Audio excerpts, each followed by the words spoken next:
Good morning, and thank you for joining today's AEI Economic Policy event, What Might Cause the Next Financial Crisis. My name is Paul Kubiak. I'm an AEI resident scholar and the moderator of today's event. What might cause the next financial crisis? The truth is, no one knows for sure. It's virtually impossible to accurately predict near-term movements in key economic indicators like inflation and employment, let alone anticipate the next economic or financial crisis. In recent commentary, one of our panelists notes that last December, the FOMC predicted inflation of just 1.8% in 2021. Should inflation continue at its recent pace for the remainder of the year, consumer prices will surge by more than 6%, the largest increase since the Paul Volcker era. 10 years ago, a prediction that interest rates would still be zero in 2021 would have been dismissed as absurd. For example, in its 2016 congressional testimony, the Fed predicted that the federal funds rate would be back to its long-run target level by 2019. Predictions about the future, even those made by expert Fed's economists, are rarely realized. Today, more than 60 countries and multinational organizations produce reports that purport to identify financial vulnerabilities, features of the financial system that are most likely to cause significant problems in times of stress. These conjectures made in these reports are subject to the same uncertainties that plague all economic forecasts. Unfortunately, but inevitably, the vulnerabilities presaged in these reports are also filtered through political constraints. Rarely will an official stability report identify a vulnerability that can be traced to a policy or an institution controlled by the reporting agency. Take, for example, the discussion in the most recent Federal Reserve Board Financial Stability Report, or the report of the European Systemic Risk Board. Both say long periods of near or below zero interest rates create worrisome vulnerabilities like compressed bank earnings, unviable insurance and pension businesses, and excessive risk-taking as businesses and investors leverage up and load up on high-risk assets to reach for yield. We are assured that the regulations enacted since the great financial crisis have successfully vanquished bank vulnerabilities.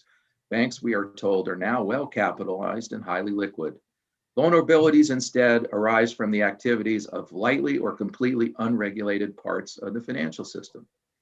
Given the outlook for an extended period of ultra-low interest rates, sovereign government indebtedness, while concerning, is not emphasized as a vulnerability in these reports. If near zero interest rate monetary policies are creating the vulnerabilities in the financial system, you might think that the solution involves central banks raising interest rates. Both reports reject this option. They argue that the ultra-low interest rate environment is likely to continue for years. With an outlook for persistent ultra-low rates, these reports recommend that governments empower regulators with new macroprudential tools that can be used to control the risks arising from the non-bank financial intermediaries. Ultra-low interest rates are attributed to fundamental changes in the global economy, not central bank monetary policy. Changes in demographics like an aging workforce, stagnant productivity growth, increases in emerging country savings, and an increase in appetite for safe investments like US Treasuries are all factors purported to keep interest rates near zero for the foreseeable future. The narrative attributing ultra-low interest rates to structural features of the global economy has developed over the last decades as economists struggle to explain why the near-zero interest rate environment has been so durable. Economists have always been good at creating clever theories to explain puzzling features in past data. Sometimes these theories even turn out to be useful for formulating policy. The idea that central bank policy rates are stuck near zero because the theoretical full employment real interest rate is zero or negative permeates both official financial stability reports, even though it is a new and unproven conjecture. The fact that this theory has influenced the monetary and financial stability policies of the world's major central banks could turn out to be the most important unidentified vulnerability if the theory turns out to be a little more than some economists' rationalization for the unanticipated path of post-crisis central bank monetary policies. Today, we are privileged to hear from 6 financial experts who have agreed to share their views on important economic and financial system vulnerabilities. All will outline the potential events and vulnerabilities they believe could trigger the next crisis. While their conjectures are as speculative as any vulnerability identified in an official financial stability report, unlike official financial stability reports, they have the freedom to identify government policies and regulatory shortcomings as vulnerabilities.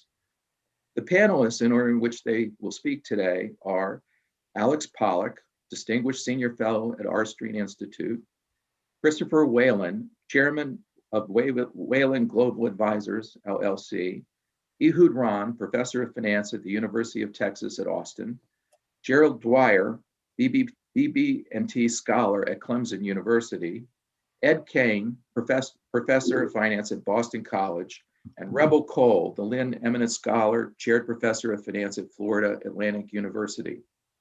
Reciting each expert's lengthy bio would take valuable time away from the panelists' presentations. Their bios can be found in links in the AEI event announcements, and so I will defer you to those links for their bios. Moderated discussions will follow the panelists' presentations, and audience questions can be sent on Twitter with the hashtag AskAEIEcon, AskAEIEcon, or you can send them by email to John Kearns at AEI.org. That's JOHN.KEARNS at AEI.org. And now I turn the floor over to Alex Pollock. Thank you, Paul, and congratulations for the excellent idea for this conference. Let me begin by repeating what the great financial historian Charles Kindleberger pointed out a generation ago. The history shows there's a financial crisis about every 10 years. And that pattern has continued right up to now. I'm going to suggest 7 possible causes of the next crisis in this long series. In sum, they are: 1, what nobody sees coming; 2, a purely malicious macro hack of the financial system; 3, all the central banks get it wrong together; 4, a housing collapse again; 5, an energy system failure; 6, the next pandemic; and 7, a major war. I'll go quickly through each of these. First, what nobody sees coming. A notable headline from 2017 was, quote, Yellen, I don't see a financial crisis occurring in our lifetimes, unquote. She was right, she didn't see it. But the crisis of 2020 came anyway. It has been well said that risk is what you don't see, and the riskiest stuff is what you don't see coming. This certainly applied in 2020, a crisis which nobody saw coming, and also in the previous crisis, 2007 to 2009, as a former Fed vice chairman said, not only didn't we see it coming, but we had trouble understanding what was happening while it was happening. And next time it could be the same. We won't see it coming, and we could take another blindside hit. About the 2007-9 crisis, Secretary of the Treasury Paulson wrote, quote, we had no choice but to fly by the seat of our pants, making it up as we went along. If the next crisis is again triggered by what we don't see, the government reaction will again be flying by the seat of their pants, making it up as they go along. 2, a purely malicious macro hack of the financial system. We keep learning about our vulnerabilities to hacking, even of systems considered the most secure, like government systems.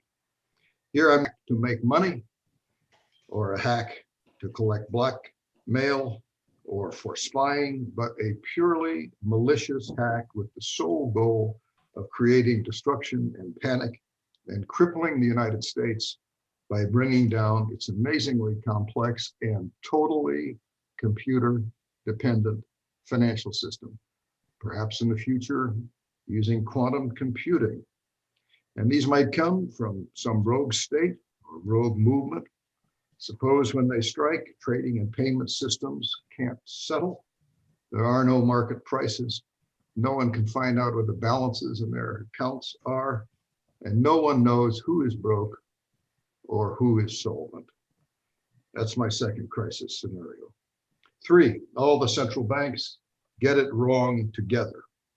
We know all major central banks operate as a global, tight-knit club, subject to various and vast uncertainties, and therefore to significant cognitive and behavioral herding. It has been asserted that, quote, central banks have become the slaves to the bubbles they blow, unquote. Whether or not we think that, there's no doubt that the principal central banks have managed to create a huge asset price inflation, often remarked on. Suppose that they have also now set off a disastrous runaway general price inflation, which ultimately means that interest rates will go up a lot, asset prices will go down a lot, and this will be in a setting with already stretched asset prices and high debt. And as the prices fall, the speculative leverage, which always builds up, is revealed, and the numerous bubbles implode with huge losses, and the crisis is upon us. 4, a housing collapse again. A particularly notable asset price inflation is, of course, house prices, which currently are rising in the US at over 15% a year as an annualized rate, according to the AEI Housing Center. But this is also a global problem involving many countries. About 20 countries, by one reckoning, face extreme house price inflation.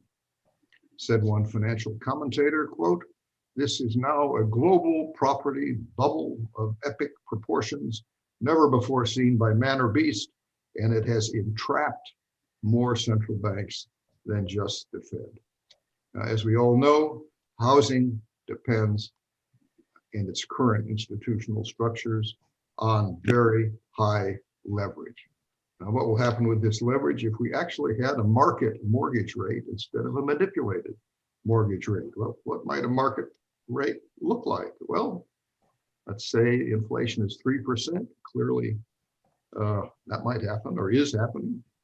On top of that, we add 1.5 to get to a market rate for the 10-year Treasury note. That gets us 4.5, another 1.5 to get to the MBS market's requirement of note yield. That gets us to a note rate of 6% or so. What would that mean? Well, that would mean the interest rate cost of mortgages is approximately doubled from where it is today. House prices will be rapidly declining, and perhaps this bubble will implode. Leveraged real estate is a perpetual culprit in financial crises. Maybe once again. 5, an energy system failure. We certainly had crises triggered by oil in the past, and with an ever risky and volatile Middle East could again, perhaps. More threatening, imagine a failure perhaps triggered like our financial system hack scenario, maliciously carried out to bring down the electricity system of the country. 6, the next pandemic. The COVID pandemic feels like it's over. We're relaxing, going back to normal. But what about the next pandemic? How soon could that happen? And could it be a lot deadlier than this last one turned out to be? And we have learned that to confront a pandemic can mean that governments close down economies and panic financial systems. How soon could that happen again? We don't know. But consider this comment, quote, "One thing 2020 forces us to come to terms with is that this wasn't a black swan, that is to say, an unknown possibility, the virus. This kind of pandemic was widely and insistently and repeatedly predicted. In fact, what people had predicted was worse than the coronavirus." Now that's the end of the quote. If that prediction of a worse pandemic becomes right sooner than we are thinking, that could be our next financial crisis. And 7th and last, the most important financial events of all throughout history are big wars. So a war is the last scenario. A sobering talk I heard a few years ago described China as Germany in 1913, headed maybe for 1914.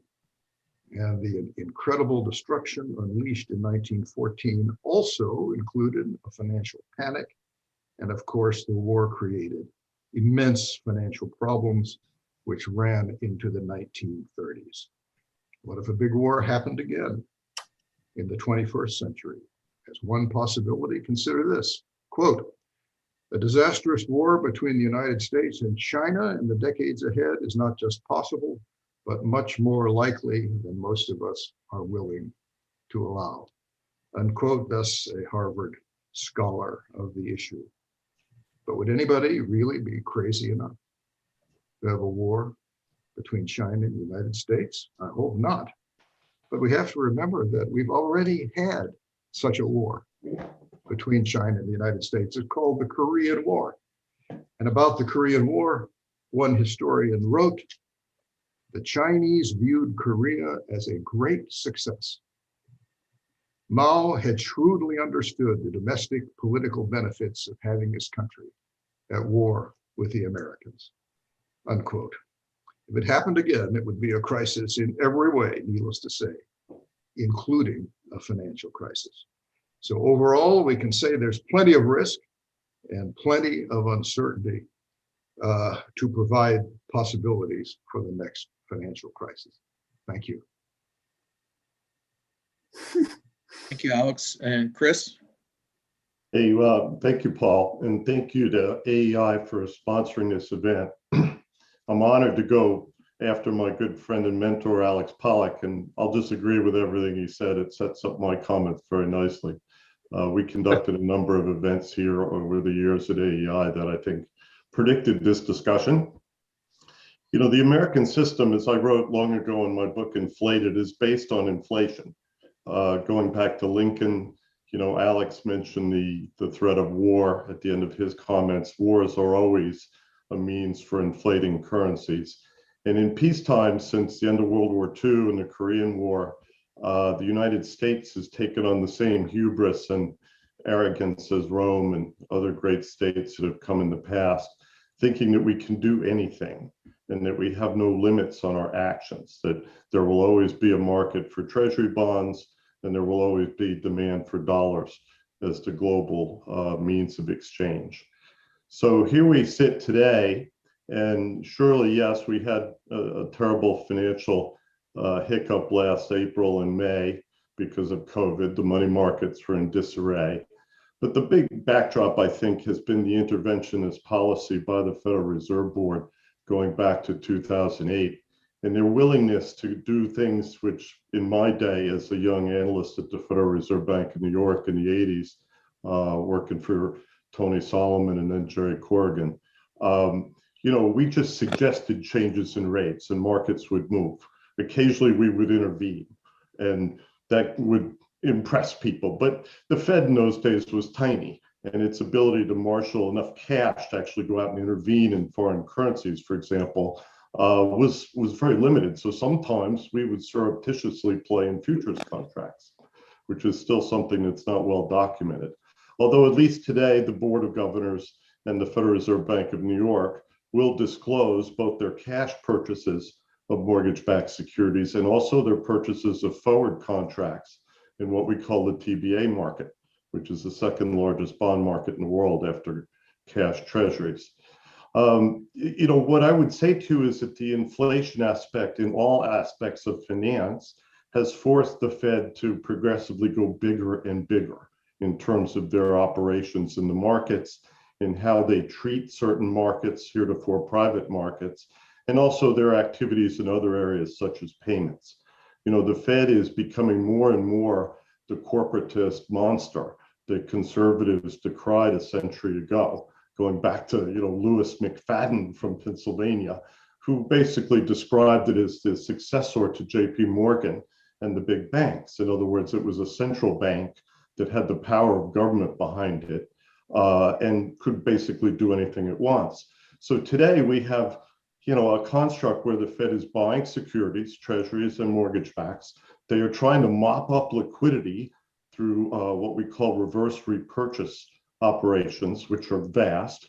And 2 weeks ago, we hiked interest rates, but nobody in the media has had the temerity to challenge Chairman Powell when he called this change a tweak and not really an increase in interest rates for both reserves and the rate paid on reverse repurchase agreements. So now we have money market funds who were bailed out by this tweak, lending the Fed probably close to $1 trillion a day in the money markets. The Fed has become the market. The federal funds market is, an abstraction now. It doesn't really trade anymore. And people like our good friend and colleague, George Selgin at Cato Institute, have very nicely dissected just what's going on here, which is that the Federal Open Market Committee is now irrelevant and the Federal Reserve Board is making monetary policy.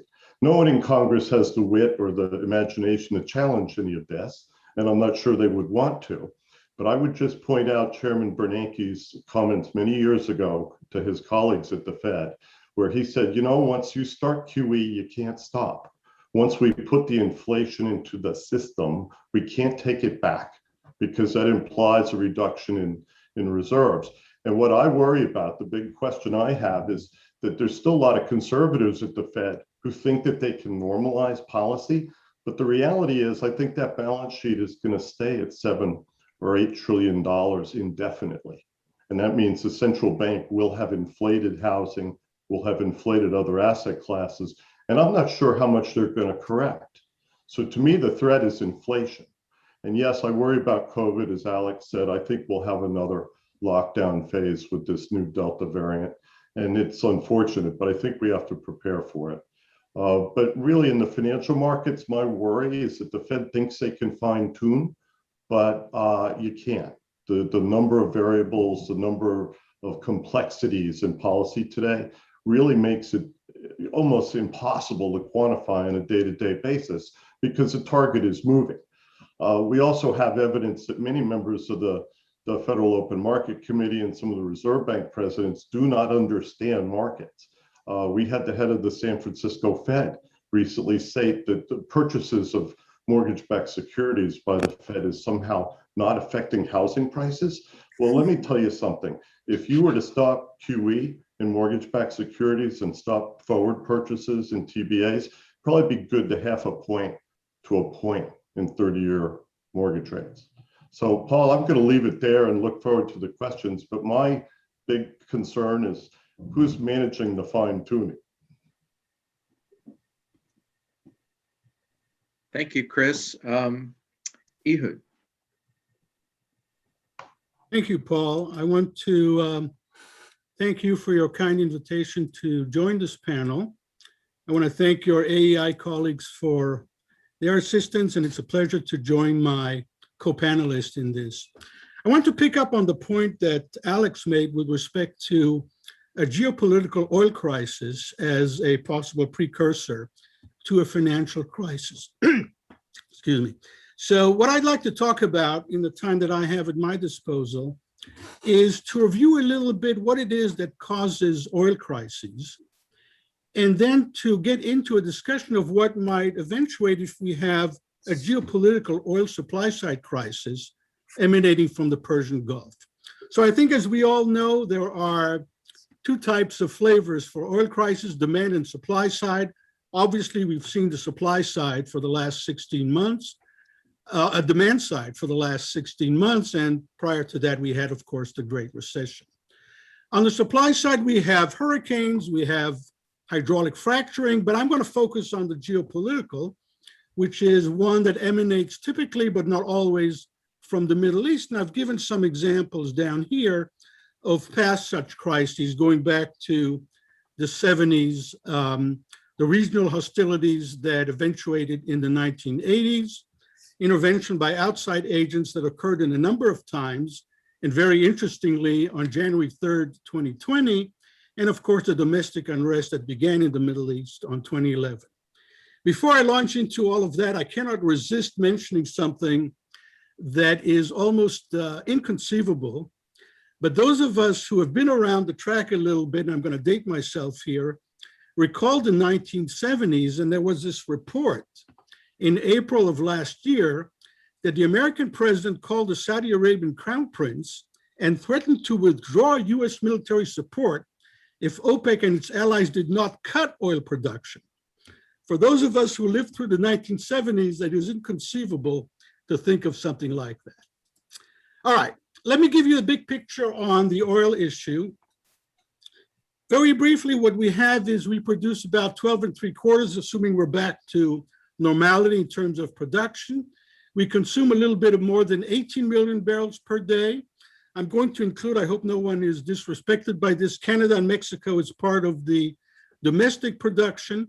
And so if you look at the petroleum, the strategic petroleum reserve of 714 million barrels, we have about 225 days of consumption, assuming that everything else is cut off. So that's sort of the picture of what it is that we would have to manage, assuming that there are problems of delivery from the Middle East, which is what an oil crisis really is in terms of its manifestation domestically. And what I'd like to do in the time that I have remaining is I'd like to actually quantify how it is that financial markets show us in very specific metrics, quantitative forward-looking measures that quantify the depth and intensity of any crisis, be it oil-based related or not. These allow us to look into the future. And so long as markets are open, we can observe precisely how markets are quantifying the concerns that they have about whatever crisis it is that is impacting these markets. The two I'm going to be focusing on are the VIX, the implied volatility of the S&P 500. I'm going to get a little bit of inside baseball and talk about the term structure of implied vols. Please do not be impressed by the big words. You'll see that it's just a minor extension of what VIX is. I probably won't have time to talk about oil-related measures, but let me focus, if I might, on the equity-related parts. So I think most, if not all, of the attendees here know about call options. They're the right, but not the obligation to buy an underlying asset. You've probably seen this boomerang or hockey stick payoff for a call option. And where this is all relevant is in the calculation of volatilities. So financial economists calculate two types of volatilities: backward-looking historical and forward-looking implied. And I'm going to be focusing on the applied ones because what they do at any point in time is they quantify the measure of nervousness and uncertainty that markets reflect for whatever crisis we have. So that's the contribution of these models, is allowing us, by looking at financial markets, to peer into the future. And most of you, many of you, if not all of you, have heard of the VIX. It is the 30-day implied volatility on the S&P 500. It's called the investor fear gauge. I prefer nervousness and uncertainty, but the point is people look at VIX to see how markets are concerned by whatever crisis it is that's going through the system. What I've done for you here is I'm not going to walk you through all the crises we had in the 17 years of the 1990s and the early part of the 2000s of this millennium, but what you can see is the way that markets have quantified the different kinds of crises we've had in terms of the level of VIX that pervaded, that existed at those specific points in time. Rather than doing this, what I would very much like to show you is the next two slides. And on the next two slides, what I'm going to do is I'm going to focus on two specific time periods, 1991 and 2003. And if I had more time, I would query you as to what is common to these two, but since we don't have time, the answer is Persian Gulf I and Persian Gulf II. In other words, these are the two events in the Middle East, Desert Shield, Desert Storm, and then 2003, and how markets reacted to that. And what I'm going to do is I'm going to focus in on this box over here, where you see the max value of VIX during 1991. It was 36.47, and in 2003, it was 34.69. This is annualized percent volatility. The point I'm making here is this.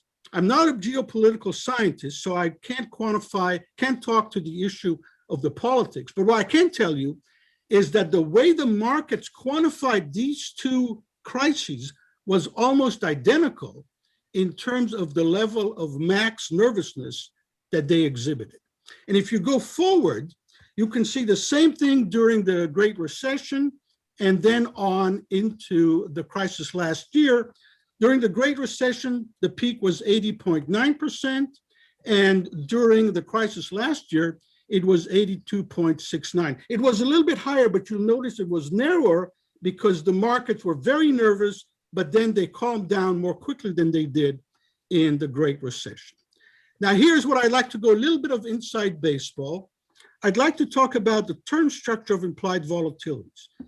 Please don't be impressed by the big words. All that I'm showing you here is the volatility by time to expiration. In other words, there's nothing magical about 30 days. That's the way VIX is measured. We have options to longer maturities. The point I'm making here is the following.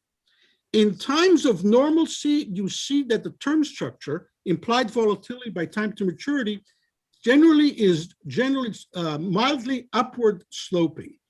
In times of a crisis, you can see that it is downward sloping. So one of the ways markets are telling us they're in crisis is when you have this downward sloping term structure. This is what we had last year in 2020, and this is what we had back 10 years ago, 13 years ago, during the Great Recession. So yet another indicator of how to look at this issue of what markets are telling us about how nervous they are. So if they're open, if option markets are trading, they provide a very valuable quantitative input as to forward-looking measures of uncertainty. I don't have much time, but I'm showing you here the oil volatility, implied volatility, same thing. This is what it was in the Great Recession. This is what it was last year. It went off the chart, as you might imagine, when oil prices for one day turned negative, and people were apocalyptic to some extent in their response to that one day negative price. What I want to focus on here, and I do this very quickly, this is not the term structure of volatility. This is what we call the volatility skew. What the vol skew is a measure of implied volatility by moneyness. Moneyness is simply the ratio of the strike price to the futures price. What this is telling us is whether markets are concerned about crashes or spikes. And you can see here, if you remember what happened on the 3rd of January, 2020, for a very short period of time, markets were actually concerned about spiking prices rather than crashing prices. That particular crisis went away, but my point is, markets here are indicating whether they're concerned about crashes or spikes, and so by looking at them, we can learn that. The other thing that we have is a measure of co-movement between oil prices and equity prices.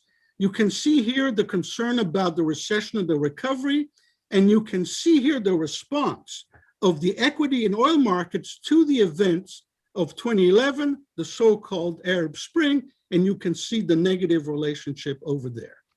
Last thing I want to talk about is this issue of the relationship between forecast prices and futures prices. You can see here that during the heart of the so-called Arab Spring, futures prices were elevated relative to forecast prices.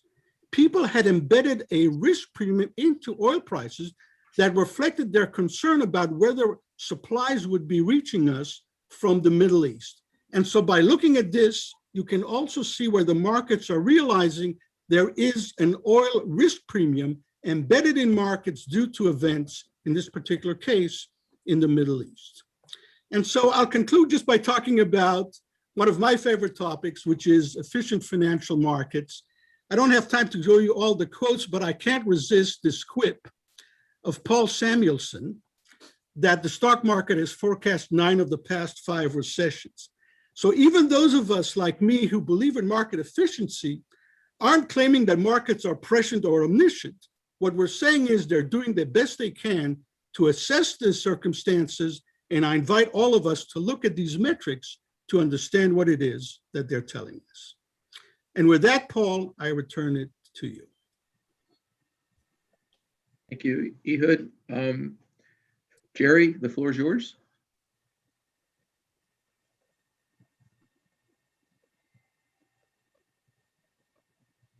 Oh, sorry, I was muted, which was appropriate. I'm very glad to be invited to be here. Although I wish I had happier things to say, frankly. I don't. Basically, what I'm going to talk about is what's the outlook for inflation and why is it as dire as it is, as I think it is. This is the behavior of M2. It goes back to 2000. You can see, it's a pretty smooth trend line. Then we get up to 2020 and there's this big increase. What is that? All right, what that is stimulus payments arriving in people's checking accounts. In economist terms, you'd say it's helicopter money. It just drops from the sky. The Fed basically was buying enough debt to finance all of it. And so all of a sudden, there's a bunch more funds in people's checking accounts.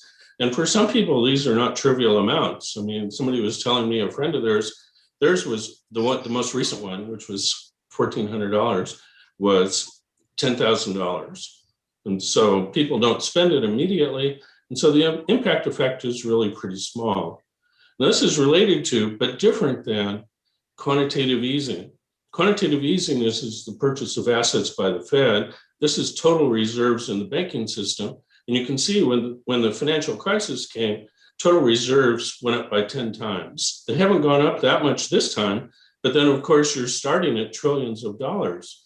And so the increase this time, even though it's smaller, is still 41%. 10 times would be enormous. And so it's different, because people say, oh, they did quantitative easing in 2008. It didn't really have any effect, but there was no effect on the money supply. And it was designed to do that. All right, this time, what's happened is with the stimulus payments, you have the opposite, not entirely opposite. That is, you do have Fed purchases, but you have a big increase in the quantity of money that people hold. It's important in terms of thinking about monetary policy to realize that the Fed does not control M2. That is, the standard kind of textbook story has them controlling reserves, and that controls M2, and it doesn't.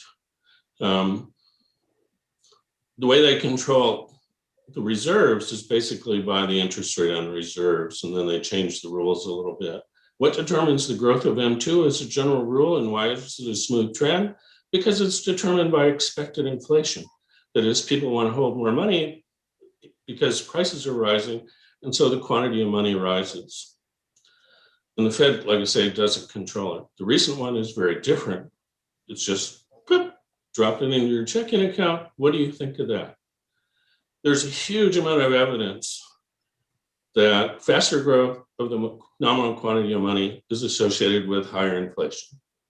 All over the place in the world, different times, different places. It's common to ignore it because under the current setup, the quantity of money is determined by expected inflation, and it's not really determining inflation. It's really determined by what people think inflation will be. But is this different? As I said, the big difference is that this money was dropped into people's accounts, and so it's not because they expected more inflation that suddenly it went up. It's because the federal government gave them a bunch of dollar bills.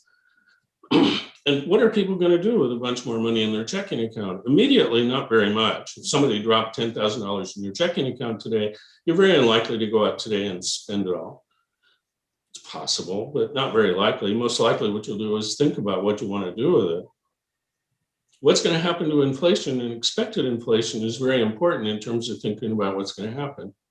The increase in the nominal quantity of money, which the Fed can't take back without changing monetary policy structure very, very substantially in a way that's probably not politically feasible, is prices are going to rise like 20 or 30% over the next few years. We're just seeing the start of it, and they're going to increase more. Now, what will happen to expected inflation in the future? It depends. Suppose that people still expect 2% inflation, even though, as Paul said, it's probably going to be more like 5 or 6 this year, and probably more next year even. But they still think it's going to be 2%. Then what will happen is we'll go back to 2% inflation. Okay, end of report. It's just a one-time increase in the price level. Now, suppose that that doesn't happen. That is, people say, well, prices are rising 5%, 10%. So I think inflation is going to be higher than 2%. It's going to be more like 5 or 10. People don't necessarily think about it this way, but they respond to what they observe in the world that way. I mean, one of the things that's going on right now is that people aren't raising prices, firms aren't raising prices because they think inflation will return to 2%. They're mistaken. And so expected inflation, given that actual inflation is going to rise, could rise quite substantially. I'm not going to forecast some specific amount. So if inflation increases, what can the Fed do? Well, it can raise nominal interest rates. All right, it can make reserves binding. Even if it doesn't make reserves binding, higher interest rates will have the tendency to make people want to actually hold less money. But suppose that they do raise rates, and suppose they raise them to 7 or 8% for short rates. Long rates might rise to, say, 5%. What's going to happen? One of the things that's going to happen is it creates serious consequences for the federal government. Private investors hold $17 trillion of government debt. This doesn't count the stuff owned by the Fed and other government agencies. 41% of it's held by foreign investors. And we'll just suppose we don't care about them. What we really care about is people in the US. Nonetheless, domestic private investors are going to suffer very substantial losses. Now, there's a flip side of this, which is it's a gain to taxpayers because the government debt in real terms has gone down.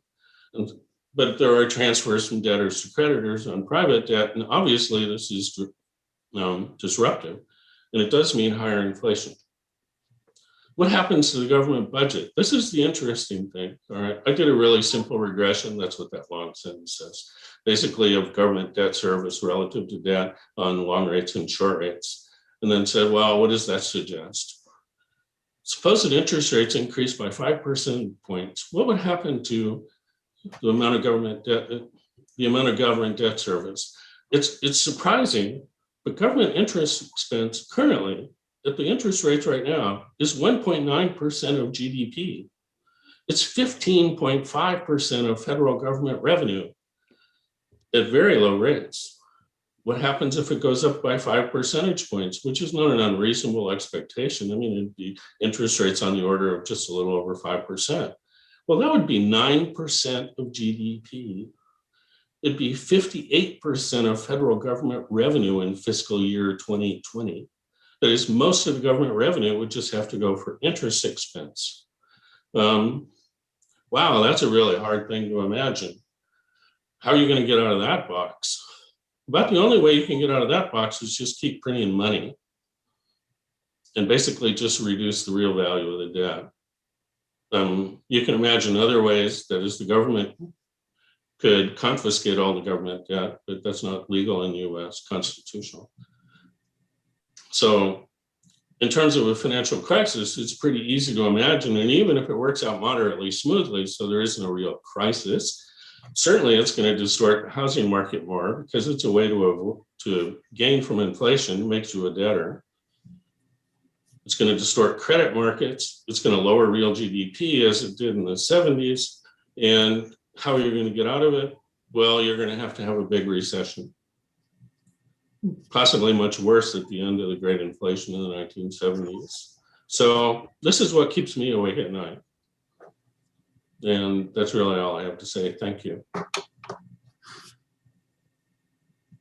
Thank you, Jerry. Ed, you have the floor.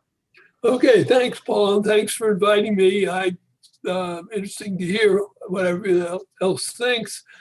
My concern is the ad hoc nature of the multi-polar financial safety net. That is the global financial safety net. I'm sorry these things aren't fitting here. I don't know what has happened, but the main point is to understand how fragile this is, because everything's optional, everything's implicit.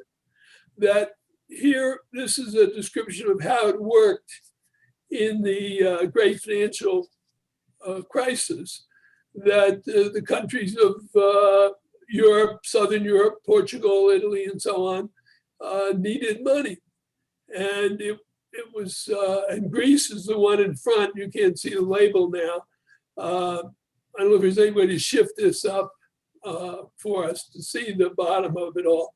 But you can't tell, even in that recession, whether Germany's giving the money or catching it. But you see that the ECB and the EU tried to throw some money at it. And the IMF recognized this might not be enough unless people backed off a little, and turned to the US and said, we may need some help if this doesn't work. All right, well, these are all steps in which people can say, you know, we don't want to play, or we throw it back to the United States. And we've just had an administration which was very unpredictable and unfriendly, really, to foreign governments. And if the political movements of this country continue to hold such anti-foreign views, this last step may not be enough. Now, let's go to the second slide, or do I control this? Yeah, the Federal Reserve has established a currency swap network. I don't know how many of you know about this and how amazing it is, but European zombies are kept in business by having a credible global financial safety net.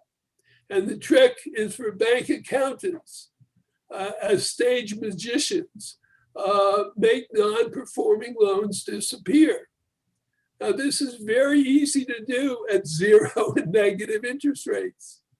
It's very easy to claim that everything's current if there's not much really due. So it's real, for me, I find this very amusing. And that a very important date, which this is something I haven't read anywhere except in twos, that on October 31st, 2013, without any big deal, the temporary dollar swap lines with other central banks, including the ECB, were to continue as explicit now, and implicitly unlimited arrangement until further notice. That was 2013. Well, that wasn't enough in March 2020, so it was extended greatly at that date, and it was supposed to be temporary, and it was extended this month for the end of the year, and there's no reason that it won't be extended again. So this is a network that's very important and is entirely under control of the Fed. The Fed can decide how much swaps it'll do, with whom. This is an awful lot of leverage against much more than just the economy. So let's see if I can move to the next slide. No, I don't seem to have control of this. No. All right. Now, why is too big to fail so hard to abandon? I'm really impressed with all the people who tell us, oh, yeah, we did it in the past, but we won't do it again. We won't do it again. Why do we do it again? Look at these correlations that, oh, you can't see them. This is a horror show. Is there any way to move, just make the slide smaller? Let me go through who these USA banks are. This destroys the impact of this slide. But the first one is the Bank of America. The next one, and they're all the Bank of America, and the correlation is with banks in other countries. Okay, so we can rescue it. All these are correlations. Bank of America's probability of default, according to Kamakura Risk Information Services, which is a tremendously successful forecasting system, which in this case, the model we're using has 600 variables. It's a reduced form, and it fits very, very well. So here we see how do banks in the US and Europe selected banks correlate with that probability. Well, you can see that all four of the US mega banks, the biggest banks in the US, are very highly correlated to this probability. If one of them gets in trouble, the other will be in trouble. If you close one, the others will immediately be attacked. This is not fiction. This is not myth. This is numbers, statistics. And it falls off as we deal with things like Credit Suisse or BBVA or Goldman Sachs, which is not quite a bank or only a bank. United, a Bank of Switzerland, and then finally Deutsche Bank. You see, all these banks would come into trouble if one of them failed, because they all are correlated through, say, the Bank of America, which is the weakest of our banks in its own probability of default. So let me go to the next slide. That the important thing is to see coming out of the Great Recession. Coming out of the Great Recession, US mega bankers are stronger than they've been in a very long time. They made substantial gains in global and national market share. You don't hear much about it because they don't want it to be heard, but they have taken over a tremendous share of the deposits of the United States. And they are just itching to get the permission that is coming down this week to redistribute their capital and become more vulnerable again. Right now they do have a lot of net worth. They do have an ability to handle trouble. But what's happened because of the crisis and its aftermath to European bankers? Well, they have not faced up to their legacy of non-performing assets. They are carrying them on the books at values that, with accounting effort, can be made to seem current and good, but they are remaining fragile in a near zombie state, and they are gambling for resurrection. Well, the story that Jerry told tells us these interest rates are going to hurt asset values that are coming out of this in Europe, and make it very hard to keep hiding these insolvencies. All right, so give me the next slide here. This is one of my last two slides. I hope we can go through it with this partial version. The first is we should agree that the evidence of uneven reform effects can be extracted from market to book ratios. This is a number people should pay more attention to. So a firm's market value is more or less the present value of future earnings. The capital requirements don't apply to market value. They apply to book value. This is the playing field of accountants. This lets zombie banks overstate its capital merely by not recording legacy losses. You don't recognize them. They don't show up. I don't care how big they are, except the bigger they are, the more accountants will play with them. So we have to assume that all banks earn a competitive return that on the market value, on the opportunity cost value of their stockholder equity. That's essentially the way the market works. Everybody buying the same assets, offering the same returns. So the larger a bank's unbooked losses, the lower its stock price, the book ratio, and the lower its return on equity. So why is that important? Well, these are numbers we can observe. So if I could have the last slide, please. All right, here we have, this is an amazing graph. This is and we do have the heart of it in here, so we're good. You can see this is 50%, 0, 1%, 1, unity, 1.5, and 2. Now look where the US banks were. This is in January 2019, just just coming out of the great financial crisis. They're all have market to book values that are way over 1.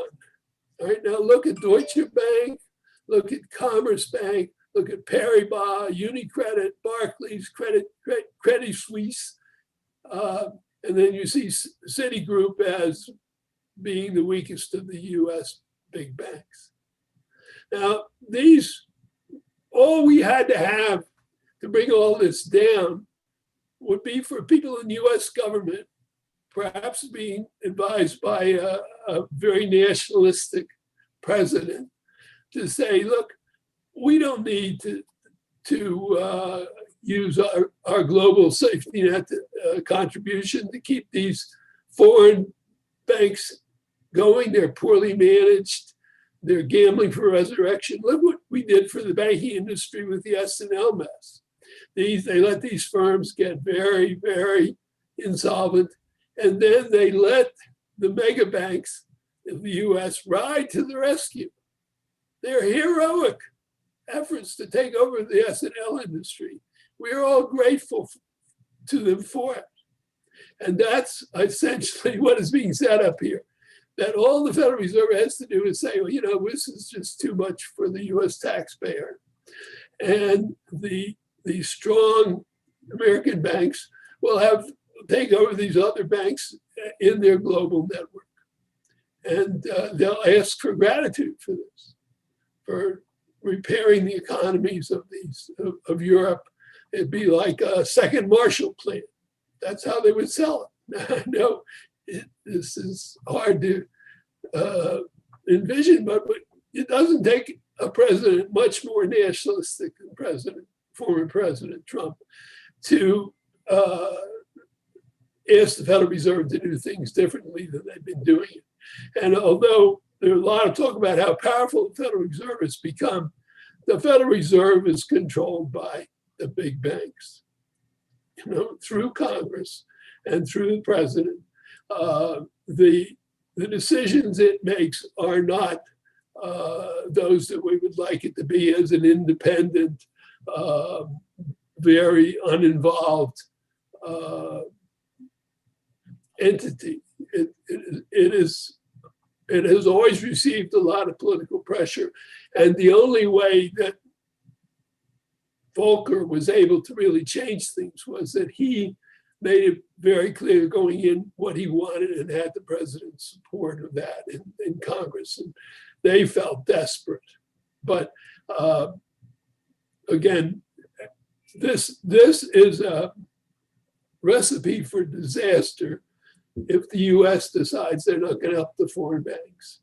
And that's somewhere down the line, that is going to happen. Somewhere down the line, say, screw the foreign banks. This is an opportunity for our banking industry. This will be good for the world. We'll have a more stable system without all these little options in between as to which foreign bank we let fail. All right, that's all I have to say. Thanks, Ed. Professor Cole?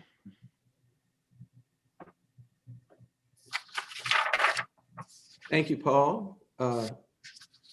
Thank you to you and to AEI for hosting this event and for including me on this distinguished panel. My crisis emerges in the US when rising inflation awakens the bond market vigilantes who end the era of zero interest rate policies, which we know as ZIRP or ZIRP. This is very similar to Jerry's crisis, but even more dystopian. I'm old enough to remember back in 2003, 2004, after the 9/11 crisis, when Chairman Greenspan cut interest rates and left them too low for too long, was what they said. Supposedly, this created the housing bubble that led to the 2008 global financial crisis. Let's take a look at the federal funds rate, which the Fed uses to target monetary policy.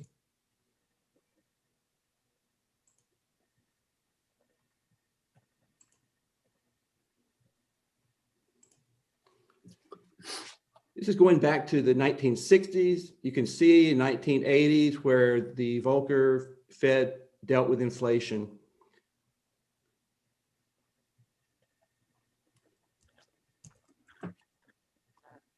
Now, following the 9/11 crisis, we see where interest rates were left by Greenspan too low for too long, for about 2 years. Well, after which they rose at a measured pace, if you remember the saying, back up to about 5% by 2006. When the global financial crisis hit in 2008, Chairman Bernanke began the zero interest rate policy era, dropping from 5% to 0%, where it remained through 2015. We did see a brief return to some normalcy under Chairman Yellen and Powell, where they allowed the Fed funds rate to rise to about 2.5%. But when the pandemic hit in 2020, Powell returned the Fed funds rate to just above 0. Next, let's look at the 10-year Treasury bond. From 1990 to 2007, it fluctuated between 4 and 10%. During the era of ZIRP, it has remained below 4% and fell below 1% during the pandemic. Currently, it's at about 1.5%. Think about that. There's an entire generation of financial professionals out there who have known nothing but zero interest rates. So what has ZIRP done to asset prices? Well, remember that the discount rate used by investors to value assets is tied to the risk-free rate of interest, which is proxied by the 10-year Treasury. A lower discount rate translates to higher asset prices and vice versa. Let's look at the value of the US stock market as proxied by the S&P 500 index. When the global financial crisis emerged in 2008, stock prices dropped by more than 50%. During the era of ZIRP, stock prices have increased by almost 500% to where the market is now valued at about $50 trillion. Is this an asset bubble? Perhaps. Let's also look at housing prices as proxied by the FHFA purchase index. Housing prices peaked in mid-2007 at an index value of about 225 before dropping by 20% by mid-2011. Remember, this is the housing bubble that created the global financial crisis. During the era of ZIRP, housing prices have almost doubled from that 2011 low to an index value of more than 300, or up almost 20% during the last 12 months. The big question I have is what happens when ZIRP ends? In my scenario, a financial crisis is precipitated by the passage of the proposed $6 trillion infrastructure package currently being debated on the Hill. This is at a time when inflation is running at more than 6%. Just earlier this month, we learned the May 2021 PPI, Producer Price Index, rose by 6.6 year over year, the largest increase on record since the statistic was created in 2010.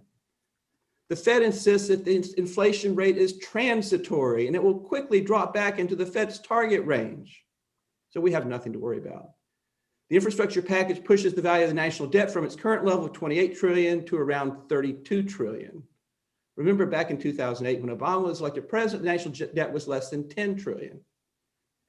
In addition, there currently is about 17 trillion in financial sector debt, 11 trillion in non-financial corporate debt. Altogether, this totals about $60 trillion, much of which was issued during the era of zero interest rates. So following the passage of the infrastructure package in July, looking into next month's future, the bond vigilantes bid up the long-term interest rates with the Treasury 10-year rising to more than 3% by early August.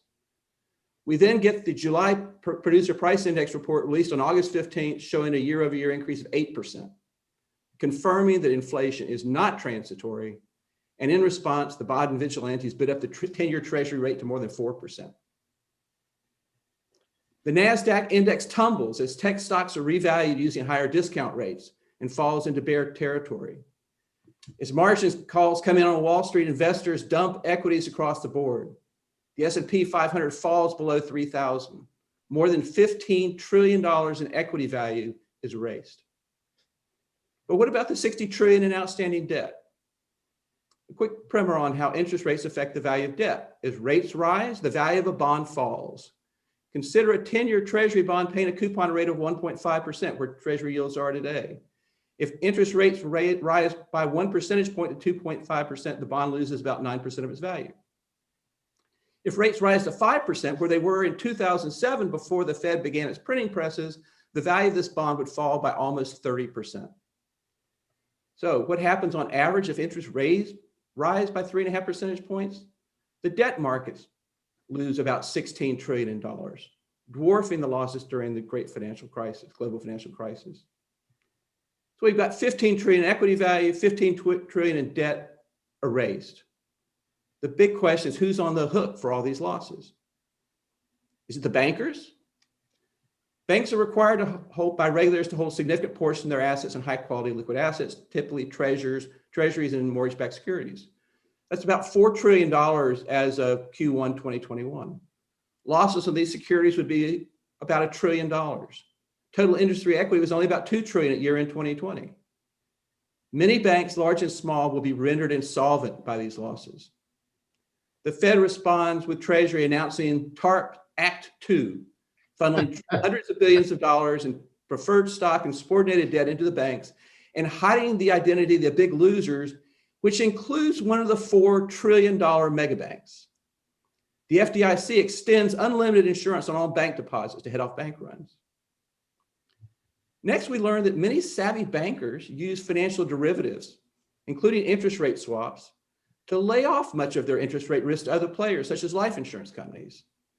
Many of the losses that would have expected on these bank securities show up on these other companies instead, hitting the equity and bondholders of those companies. But many large investors in these companies foresaw this scenario and protected themselves with credit default swaps. Credit default swaps provide credit insurance that pay off in the event of a corporate bond default. So then the losses are transferred to the firms that wrote those credit default swaps.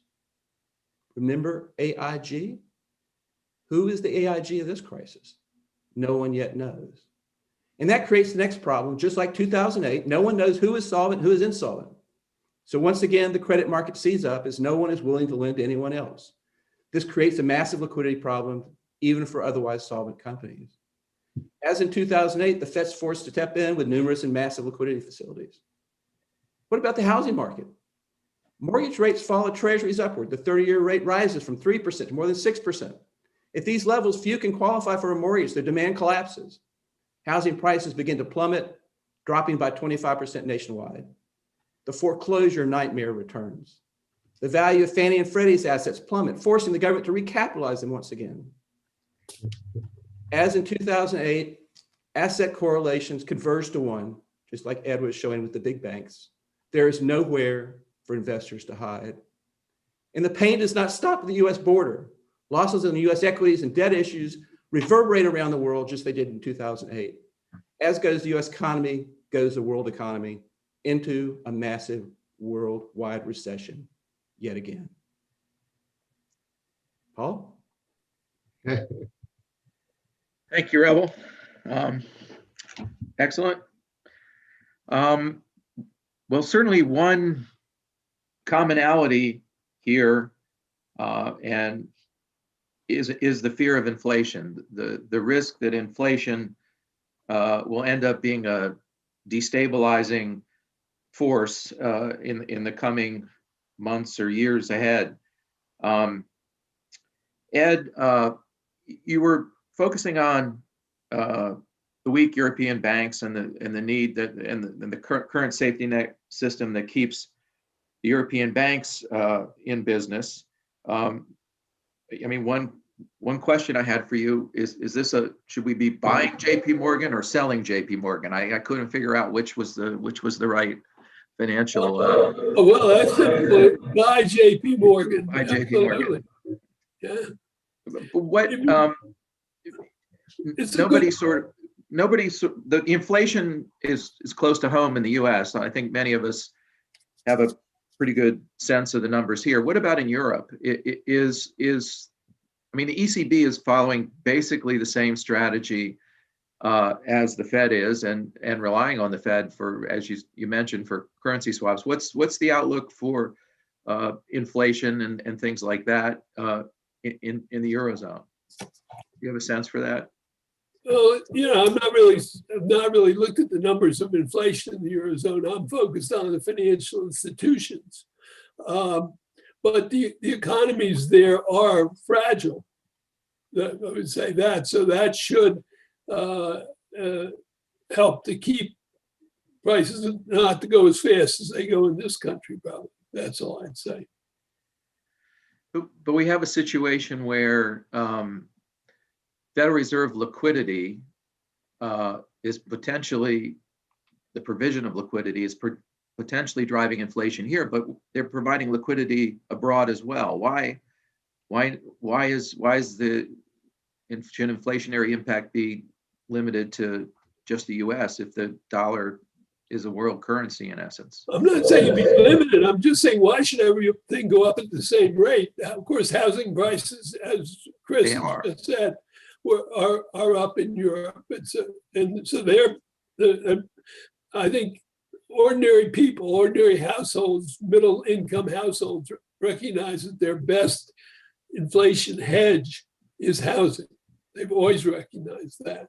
And so that's why we're seeing, I think, housing prices go up ahead of the price levels ordinarily addressed. And some of the pressure on things that are produced in Europe is coming out of just the general bottlenecks that have emerged. I mean, it's very hard to guess what is the real inflation effect of all that Suez Canal blockage, because if it's blocked once, it can be blocked twice, and it could even be that someone has learned that this is a particularly good way to proceed, that this was more war sense productive than many moves that people have made.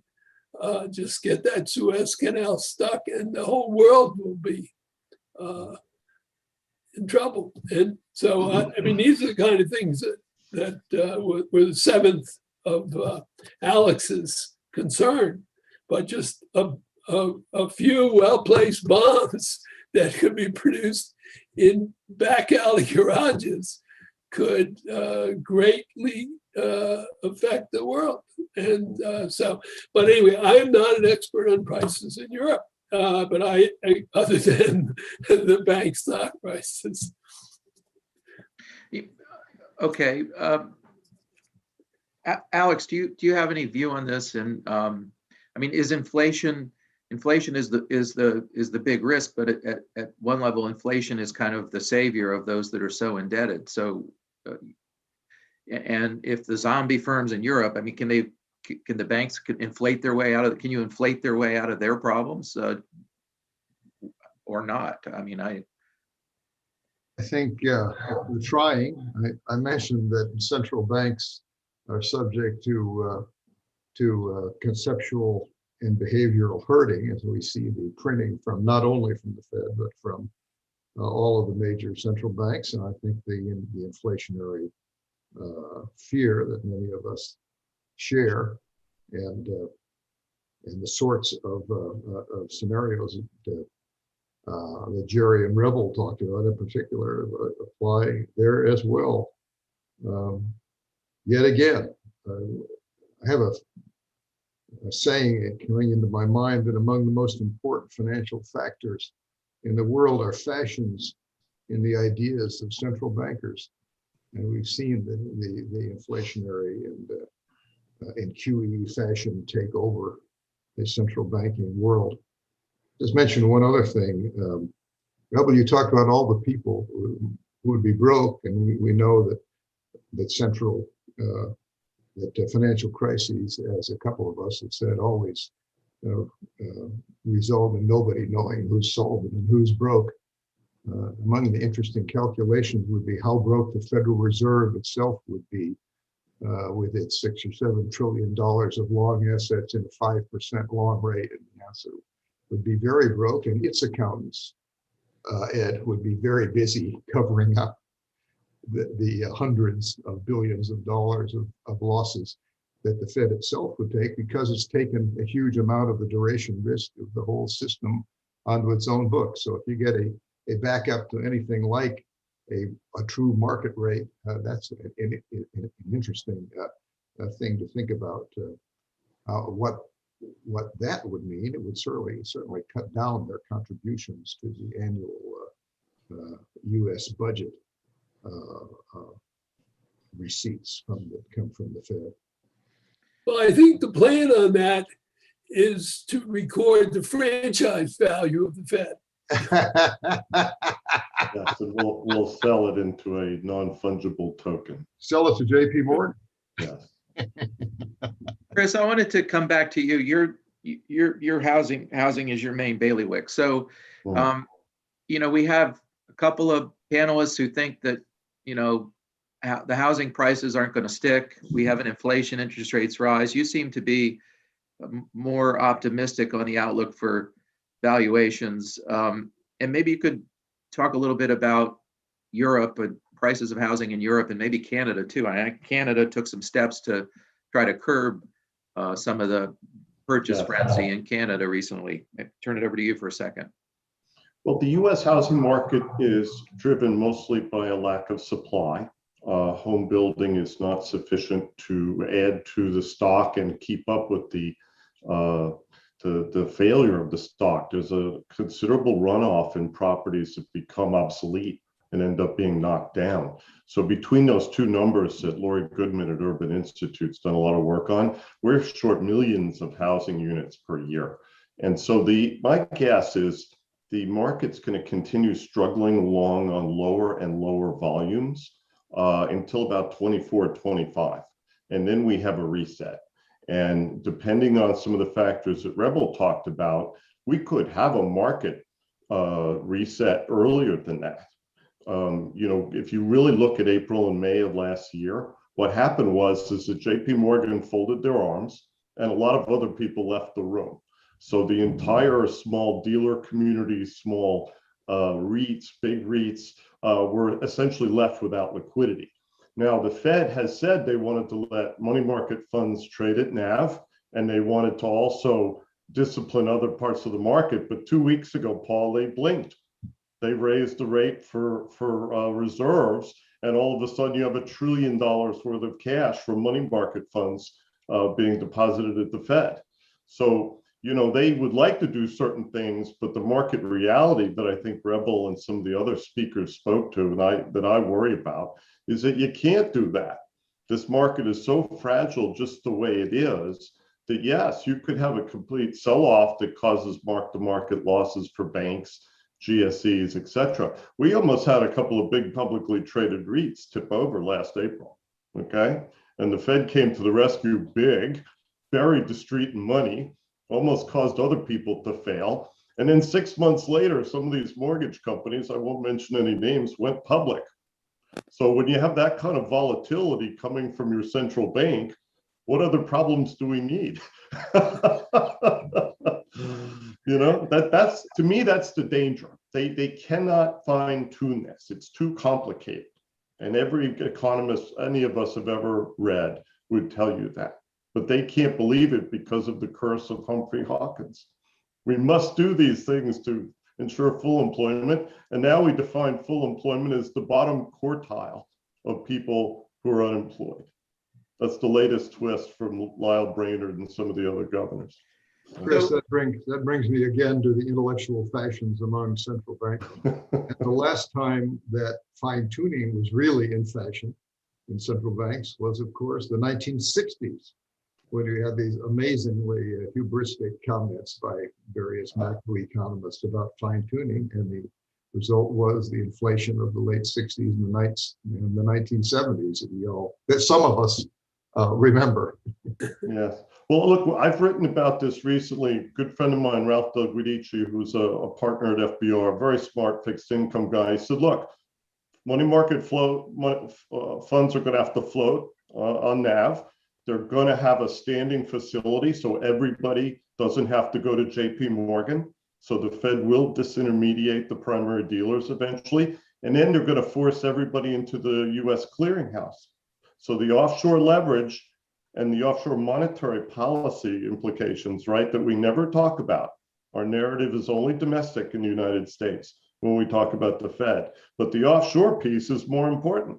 I can get 100-to-1 leverage on a treasury bond offshore. If I'm forced to go to the clearinghouse, 10-to-1, that'll be it. And the Fed will be able to see everything. So this is what's coming as the Fed takes over the markets to protect us. It's kind of like a science fiction movie. I can't decide which one would be more appropriate. So I think it was you, Chris, that mentioned that, or maybe it was Alex, that once you start this QE and the Fed really propping up, markets at every turn, you can't stop. Is this inevitable? Is there? Well, look, to December 2018, then September 2019, and then finally last year, April and May, right? All of these events were caused because the old guard at the Fed thought they could taper and change the target rate for Fed funds at the same time. No, this market's too fragile. You start pulling deposits out of the system that way, and you're going to have a problem. And I work with people who trade repo and TBAs all day. So they were screaming. They were under the table hiding.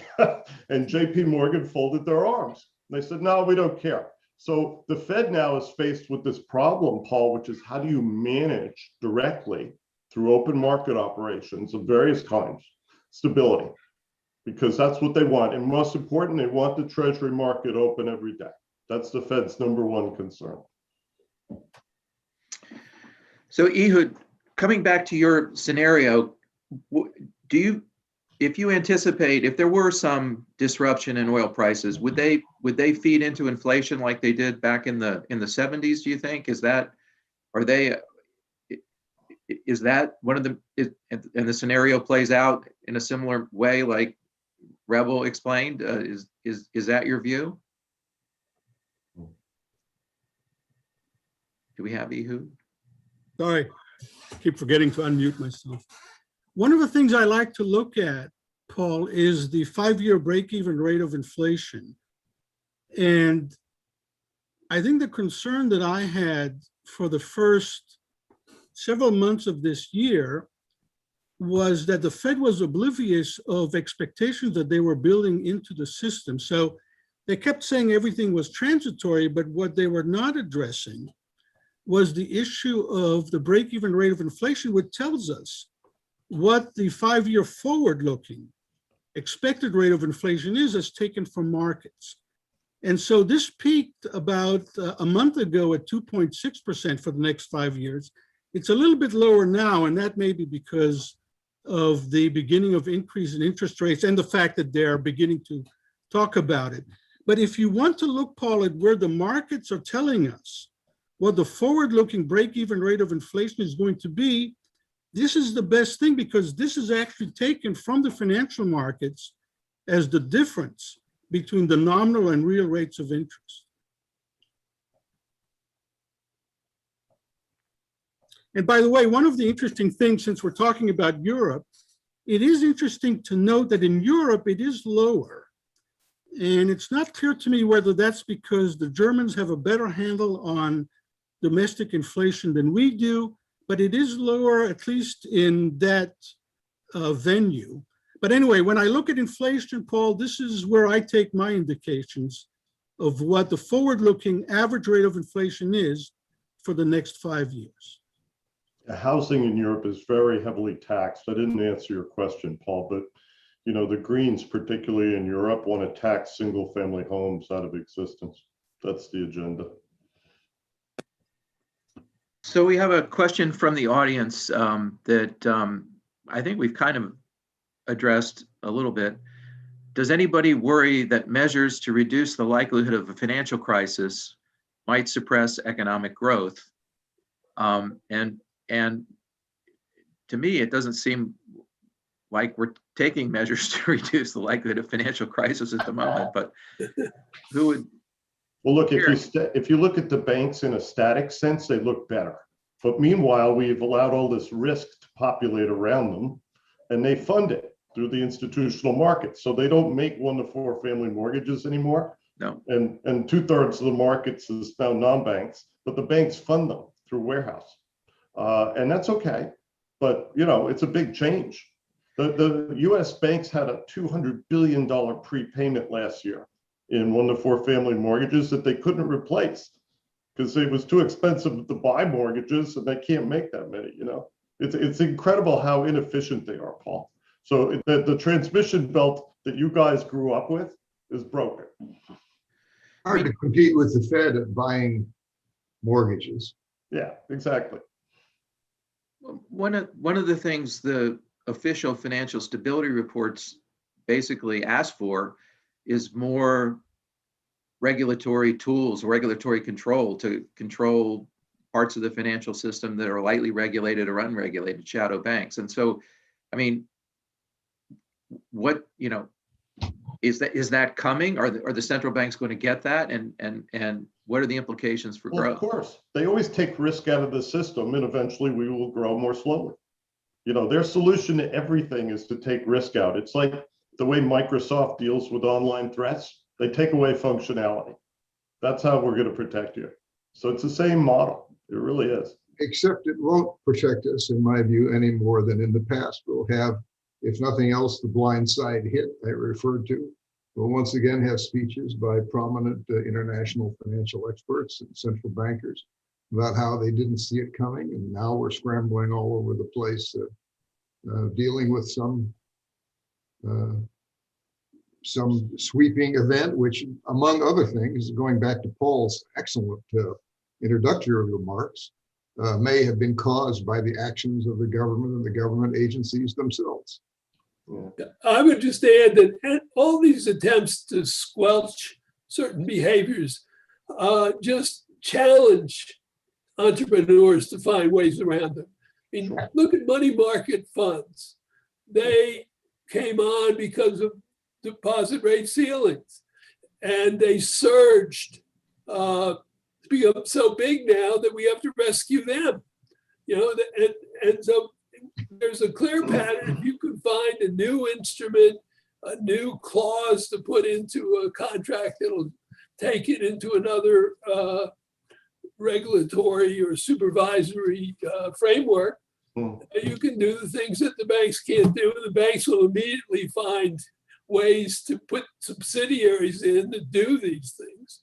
And it really is a fool's game, but it works in a very short run. And that's the electrical cycle. Well, look, the central bankers fret about non-bank risk, but meanwhile, we have frauds like Greensill and Archegos and all the rest of it, right, that we don't talk about. And a lot of this is funded offshore, by the way.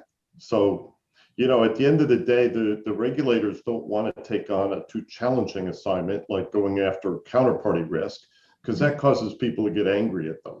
But they can go beat up mortgage bankers who, imagine a mortgage servicer, which generates cash, is somehow a problem. Or MetLife, remember that one? They went after MetLife, forced them out of the mortgage business for no reason. And the thing generates cash every year. I mean, there's no liquidity risk here, but the economists decided it was bad. So, these people will take over the world in the name of protecting us. Well, it's scary when you consider the people they recruit. Yeah. I don't know, 2 or 3 of us used to work for the central bank at one point, so I guess you're right. It's pretty scary. Maybe 4 of us, actually.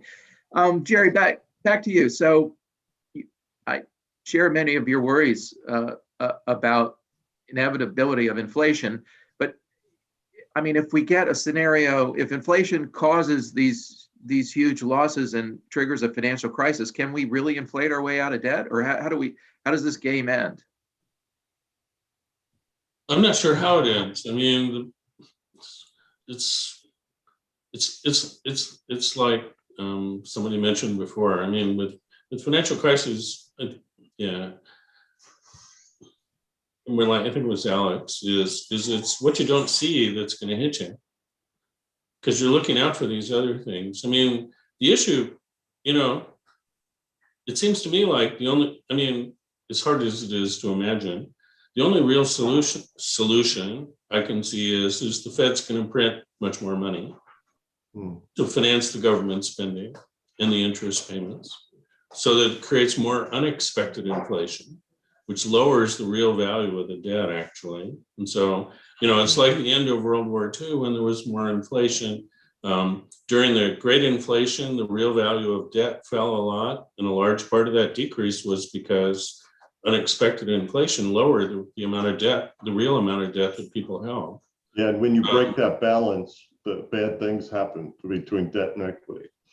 But we have mark to market in the world today, and back then we didn't. And even in the the foreign debt crisis is in the 80s, we didn't really mark things to mark, extend and pretend and that kind of stuff. I mean, we'll do the same again or what? I don't. Absolutely play with the accounting again, like every time. And Jerry, thank you for mentioning war, because war is the thing that most gets the printing engaged, and therefore the following inflation and depreciation of debt. Excuse me for jumping in. No. Yeah, that's a sense in which these kind of feed together. In a sense, you could actually think of, there's a war, and wars are inevitably associated with inflation, price controls, all kinds of controls on all kinds of things in the 20th and 21st century. And that's one way of making the problem disappear. It doesn't really disappear. You just force the losses on people in a way that they can't really avoid. Yeah. I mean, Rather, you force them on the people who don't know how to avoid them. Yes. actually, one thing that occurred to me related is you mentioned, we were talking one time and you mentioned a book you were reading about Weimar Germany, and you were spooked by the similarities to what we have right now. And you say, oh, Germans, they couldn't have inflation rates of thousands of % a month. Well, yes, they did. And so we may end up going places. It's like when I talked to people a year ago, they said, oh, inflation's not going to be 5 or 6% in 2021. And it's like, well, yes, it will be, at least. And it is. And it's possible, that we're going to end up in a very, very bad place, because you have all the fragmentation in society, you have authoritarianism running rampant. There's lots of bad things that are happening. Well, that's why you have crypto, Jerry. I mean, it's an attempt to avoid this. Right. But ultimately, there's nothing new under the sun. So what do central banks do when the debts get too big? They expand the money. I think you illustrated that very nicely, as Alex did as well. That's what happens. And look at the growth rate of our banks. I mean, Ed and I talk about this. They've doubled in the past decade. And you don't even want to talk about off balance sheet. Who's the biggest swap house again? Citi. There you go. The size of the banks has doubled, but they don't lend it anywhere near as much as a percentage of their size as they used to. I mean, that's right. We're at what, 3-decade low, Paul? I think. Yeah, their rate of intermediation, what banks are really supposed to do is especially at the biggest banks, is really very historic low. So well, it's hard to compete for assets when you have all of this money out there and you got private equity guys roaming the planet. Who needs to borrow money if SoftBank's going to give me equity, right? I guess.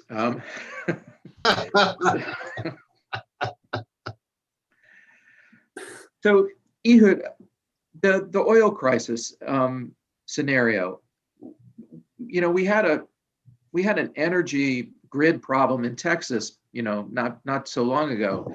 Is the electrical energy grid, in your view, an important risk, and could that trigger problems? And how fragile is that? Given cyber attacks and everything else, and Green New Deal and all that goes along with that. That's a lot to handle, Paul, in one question. I guess the grid is sensitive. We had an unusual event, and we're trying to do some issues, to take some steps to address the issue. It's not a simple one, as you might imagine, but I think it is one that is at least currently localized to the Southwest and to Texas, because we're not really connected to the remainder of the electricity grid in the country. That may increase slightly, but it's not likely to change significantly. So it is a concern, Paul. It is a concern mostly within the state and the Southwest. I don't know if it'll have repercussions nationwide. It didn't last month, or not last month, but in February. We're taking some steps to do it, but I'm not sure that's going to be enough. Okay, we have a question from the audience. Do you think gold and silver investments might save you against this inflation? Jerry, we'll maybe kick that to you first. Well, it's a hedge against inflation. It's just like housing. It's a real asset. I mean, it's like, I'm old enough to have been an adult in the 70s. And so the price of old cars went up a lot, for example, because you could buy an old 40 Ford, put it in your garage, and it would go up in price with more than inflation. And it depreciated a little bit, but not very much. And so real assets, and gold and silver are real assets. Silver, at least the last time I looked, silver was up substantially. Gold was kind of up and down. Yeah, silver, one of my kids actually, he's kind of a silver bug. So he has quite a bit of silver actually. And his view is it's more fungible. That is that you can get a coin or something and it doesn't have as high a dollar value. And so you might be able to use it for something in a way that would be difficult with gold. So that's a possible explanation for that. But yeah, I think it's just like the movement into housing. Any real asset is a good thing because the price of it's going to go up. But Alex, didn't we have a little event with gold back in the 1930s? I mean, He did. It made me think of that. You can protect yourself with gold. The bondholders who bought Liberty bonds in the First World War in the 20s thought they were protected because the bonds were payable in gold at the official price of $20 an ounce.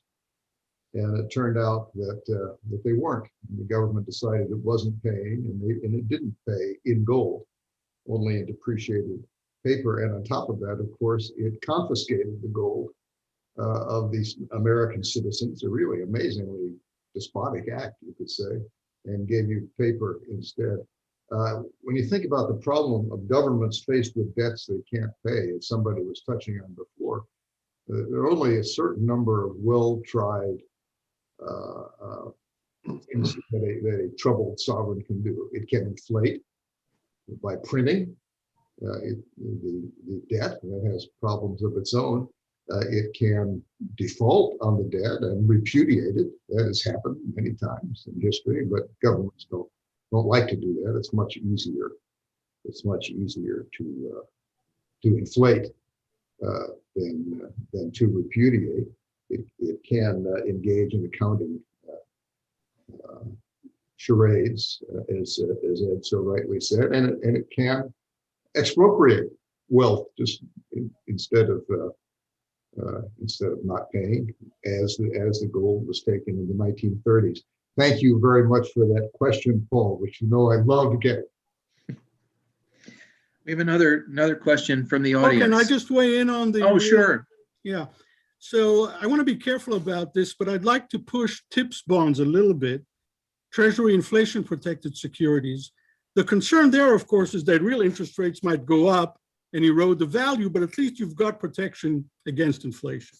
The other thing that governments can do, while we're thinking about it, is they can play with the indices that are. That's what I was going to say. Index bonds. That may be harder here, but certainly in many countries that isn't. And look at all the indices they've developed for inflation now, and it's very hard to knock it around. And still, when there's, we can measure inflation easily when all prices are going up at much the same rate.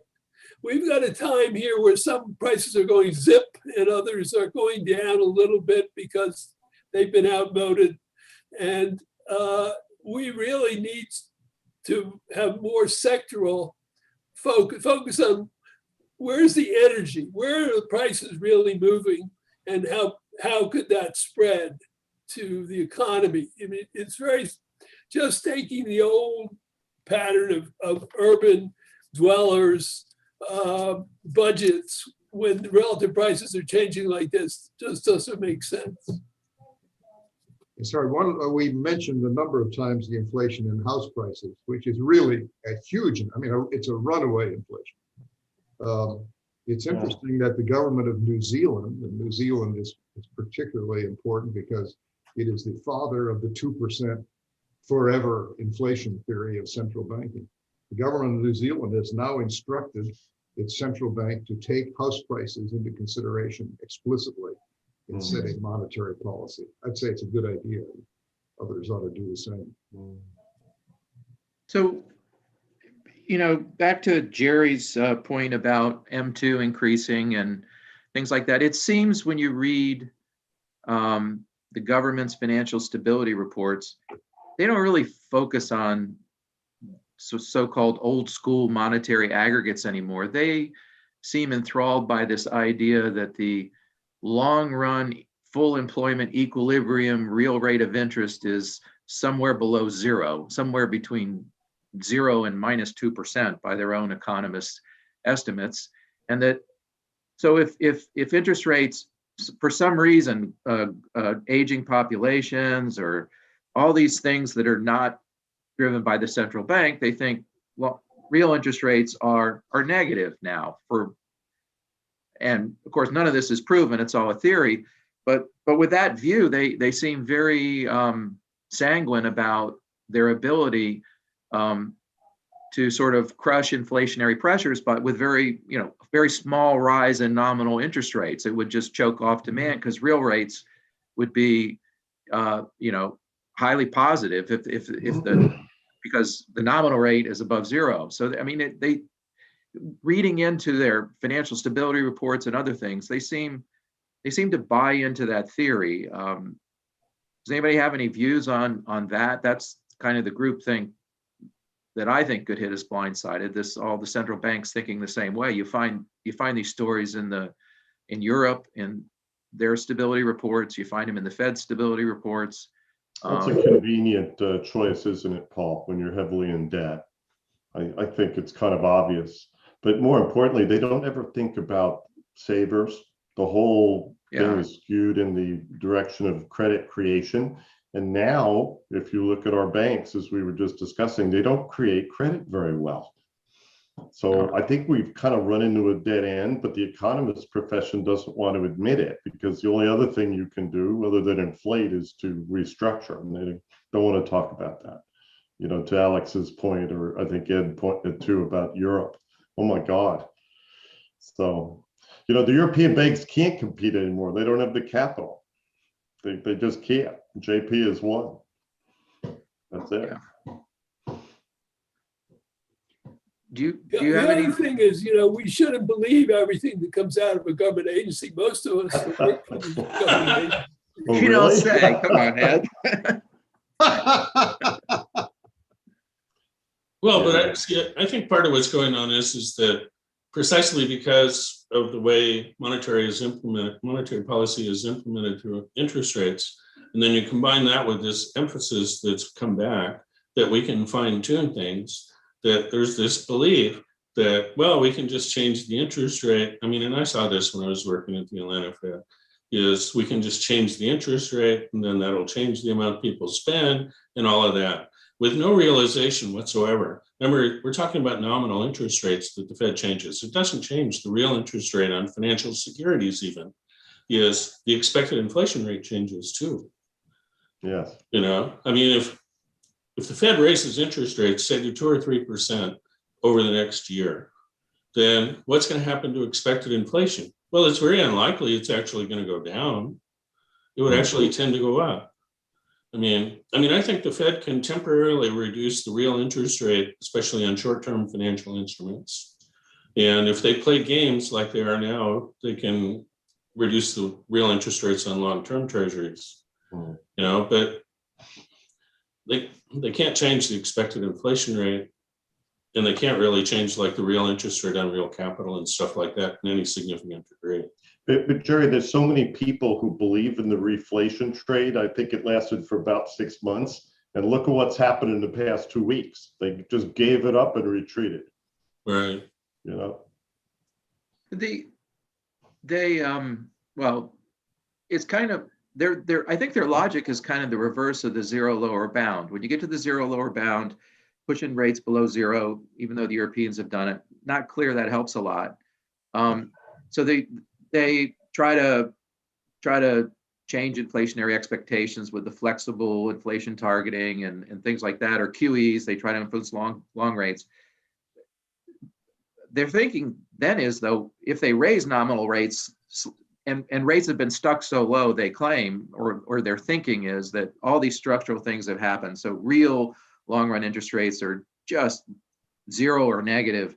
Then monetary policy, raising nominal rates just a little, becomes kind of really powerful, right? In the same way it's not powerful, it goes below zero. It seems that they're kind of relying on that a lot, and without any evidence that it Yeah, works. well, one way of thinking about monetary policy right now is it's a big experiment. Yeah. Well, You know, it's a science it's like project. nobody really Really knows. Where's it going to end up? Nobody really knows. No. Paul, can I? And my concern is dumping all this money on the economy at the same time is a serious problem. Yeah, I agree. Ehud, Well, I'd like to reinforce what you said, Paul. I think that, and I'm not sanguine about inflation either, but it's my sense, especially over the last month, that if you increase interest rates, you do depress economic activity and you reduce the expected rate of inflation. So that's, I'm not a macroeconomist, but that seems to me the way the system is working over the past month at least. Rebel, do you have any views on this?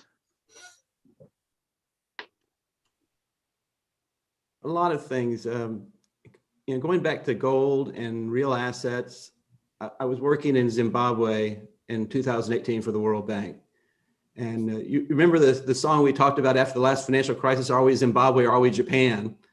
Are we going to have a hyperinflation, or are we going to have zero interest rates forever?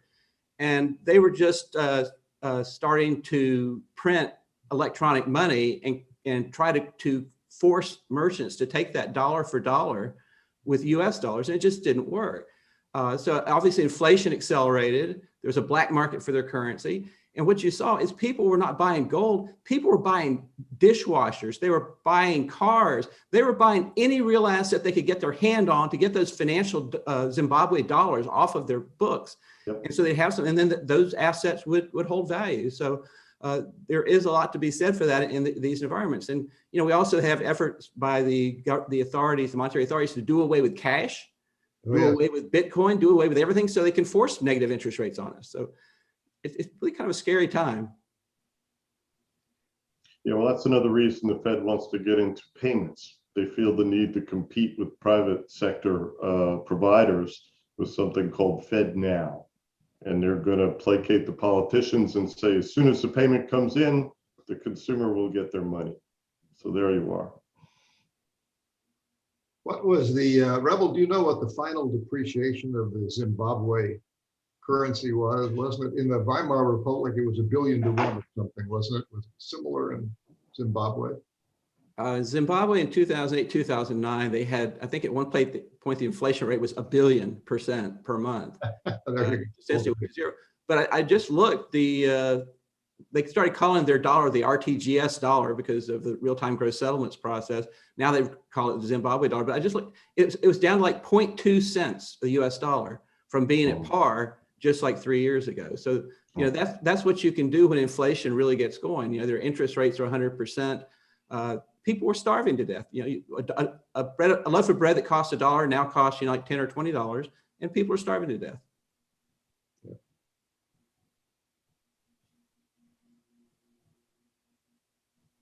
We have a question from the audience. Will the public continue to hold public debt, government debt, without a significant higher interest rate? Anybody want to touch that? Well, look, if the Fed stops buying, the rates go up. I fully agree. How much? How much? A lot. If they stop buying mortgage bonds, I think it's good for at least 50 basis points to a full percentage points in 30-year rates. I think Okay. you're low, as I said in my remarks. I think it's more than that at 30-year rates. It could be higher, That'll have a big but at impact. least we'll have some spread. The problem is right now the banks are starving. After this quarter's earnings, The fun is over, guys. So if we don't get some spread expansion between the basis and the forwards, as we talked about earlier, it's going to be hard to make money in banking. Well, there's an old sort of market kind of, I don't know what the right word is, a belief that the 10-year ought to be roughly in line with the nominal growth in GDP. And if you look back over history and time, the 10-year rate was below nominal GDP. So it was less than nominal GDP growth during the Great Inflation. It was above it during the Great Moderation, and it's been below it, significantly below it for the last 10 years.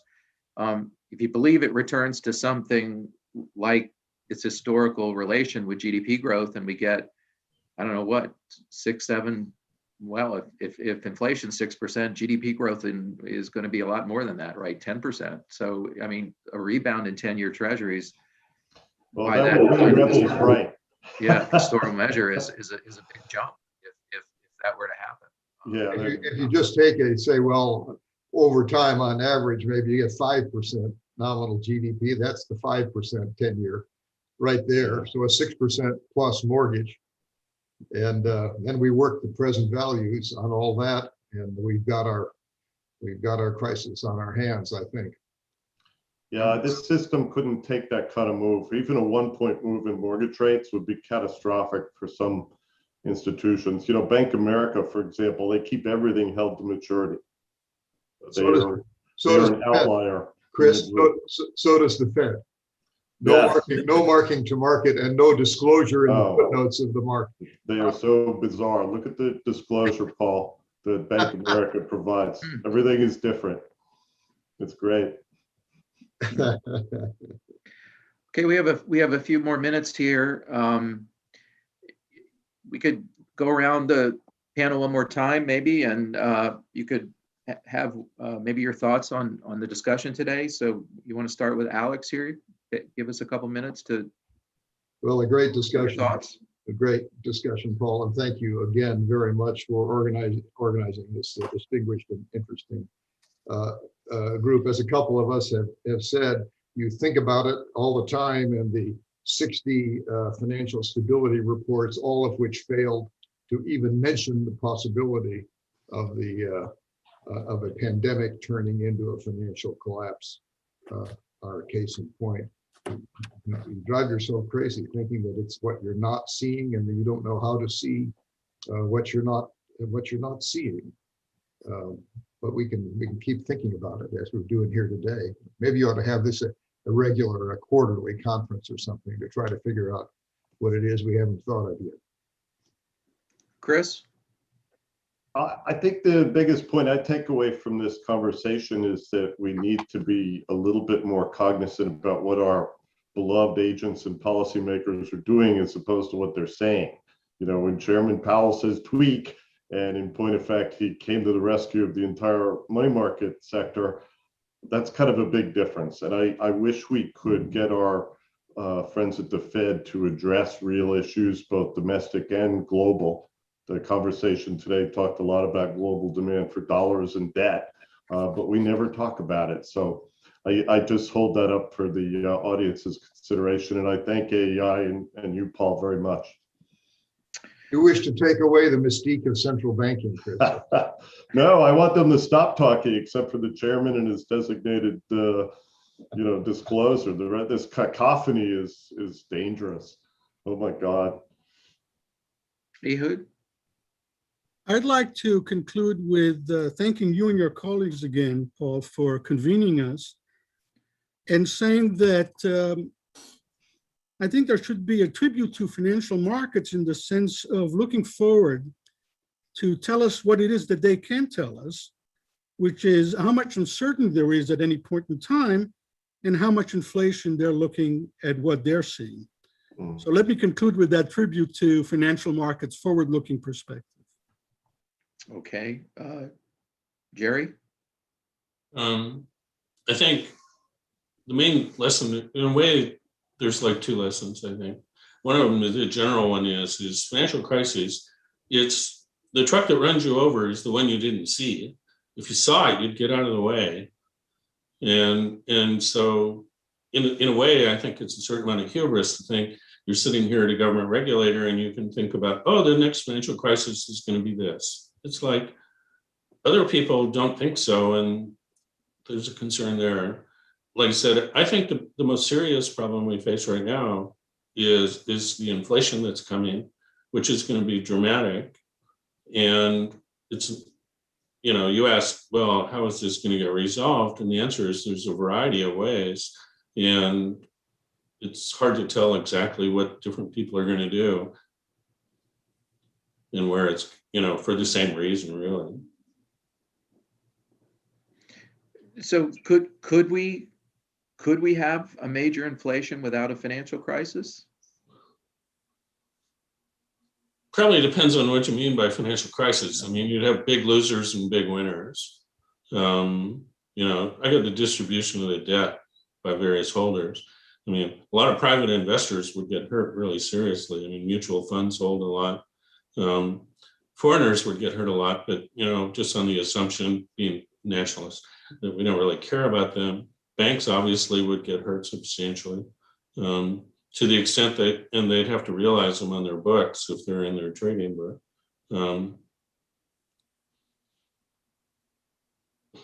There was really no financial crisis in the prior inflation.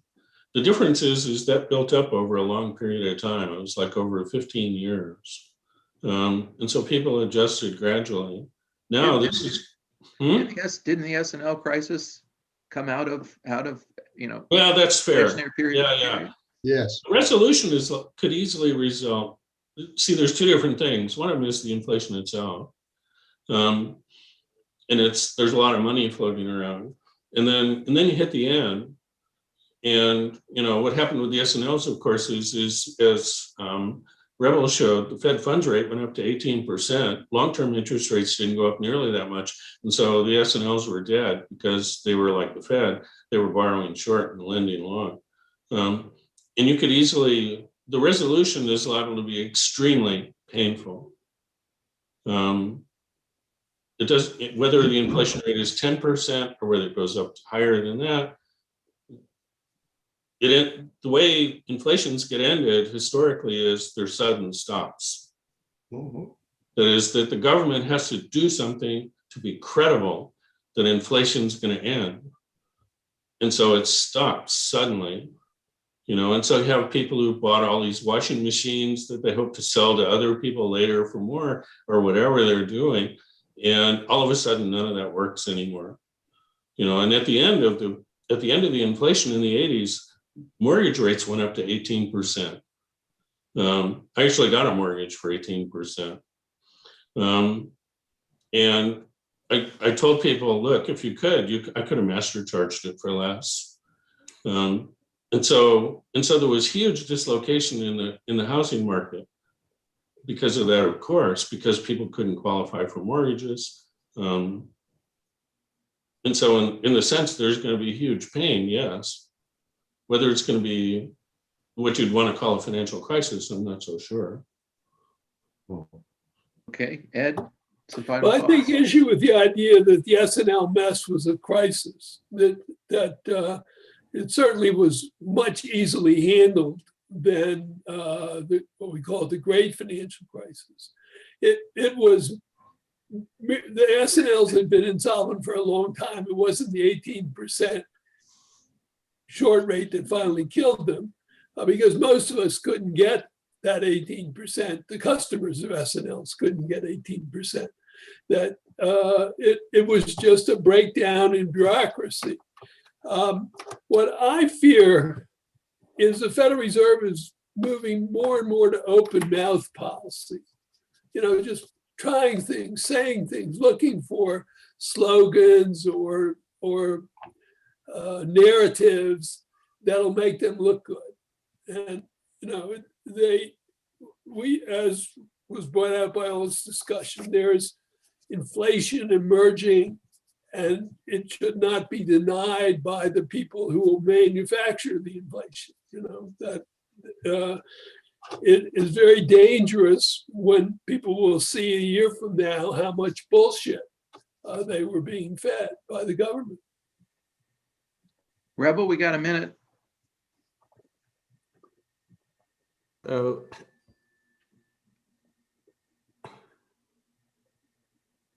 my real concern is government responses to emerging crises. If we think about COVID, everybody knew that there was a potential for a pandemic, but nobody really foresaw the response of governments to shut down the economies for 3 months, 6 months, years. Australia just shut down, locked down hard for 2 weeks again, starting yesterday.